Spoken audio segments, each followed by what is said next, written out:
everybody. Hey, what's going on? So today we are back with how to treat your quads with a massage gun. Yep, and you might have the Theragun, or you might have the Hypervolt, or the Tim Tam, or one of those several others that are out there on the market now. But for the most part, they all work the same. So let's get into it, yeah? Yeah, all right. 1, 2, 3.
Pretty good, not too bad. Yeah. So we're going to do the same thing on the other leg.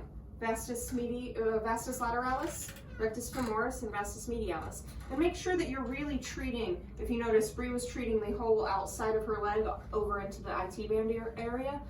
Vastus lateralis is a large muscle, so make sure you're getting... Yeah, so it wraps around to the back half of your femur, but you'll notice I actually skip over my IT band. I don't like to roll over. I don't like to actually treat my ITB itself, just because it's a ligament. It's not necessarily supposed to be super loose. But yeah, anyways, I'll go right around that thick band and I'll get the back half of that muscle back here. And we'll post a video for IT band pain later. All right, so let's get into vastus lateralis, rectum, and vastus medialis. Yep. 1, 2, 3.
So, treating your quads can help with knee pain. It can help with crunchy, clicky knees.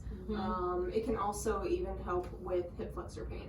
Yeah, actually, speaking of, if you've noticed, both of us, we kind of went up into our hip region a little bit, into this like hip flexor region, because that rectus femoris actually crosses the hip joint. So make sure you're just paying attention when you're using this guy a little bit. All right, and we're just going to stretch our quads really quick before we let you go. Yeah. So, blank wall space, and we'll meet you back here. All right, cool. So before you guys get started, if you're not able to grab your foot or grab your ankle, make sure you just grab like a band or a towel or something real quick to help you out here a little bit, okay? So before we grab our first side, I want you to just kind of pay attention to what's happening in your hips, what's happening in the pelvis here, okay? So if you're somebody who naturally tends to rotate their pelvis forward like this, we want to go ahead and make sure we start by getting that pelvis nice and neutral before we go ahead and start, okay? So I'm nice and neutral now. My hips are going to stay fixed in this position. All right, and I'm going to go ahead and grab my right foot. All right, and we're just going to hold this for about a minute or so. Grab the wall, grab a chair or something if you're not able to keep your balance. Sometimes it helps to put like your hand on your stomach region. And what we're doing here is we're making sure that we're keeping this nice and straight. Because like we were talking about earlier, rectus femoris actually crosses the hip joint, okay? Keeping the pelvis nice and neutral. Now, I'm going to bring my heel in towards the center line of my body so that I'm stretching more vastus lateralis. The outside portion.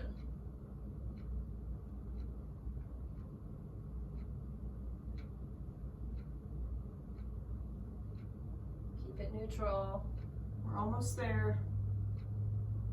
Last 10 seconds.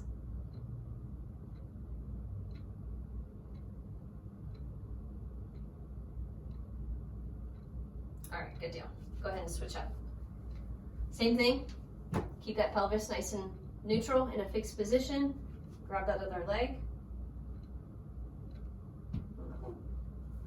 Hold the wall for I this don't one. have as much balance on this foot. And like Andi was saying, so you can pinpoint which head of the quadriceps you actually want to focus on a little bit more with your stretches. So like she was saying, if you want to pull the foot in a little bit more, you can actually stretch the outside head. Whereas if you pull your toes outwards, actually you're going to stretch the inside portion a little bit more. I had more pain on the outer portion of my quads, so I've been pulling my heel inward. Whatever one hurts more most of the time is what you want to go ahead and start with and actually kind of take care of first. That's kind of my rule of thumb. If it hurts more, it's usually because there's more dysfunction going on. So why not go ahead and get rid of that first, right? All right, go ahead. So that was it, guys. Go ahead and make sure you turn on your post notifications. That way you guys get all of the rest of the videos that we post from here on out. I think we have a couple that we're going to be doing with the Theragun, right? And shoulders and things like that. The next couple that are coming up will be with the Theragun, and then we'll be right back into some of the other treatments for you guys soon. So turn on those notifications, and we'll see you soon.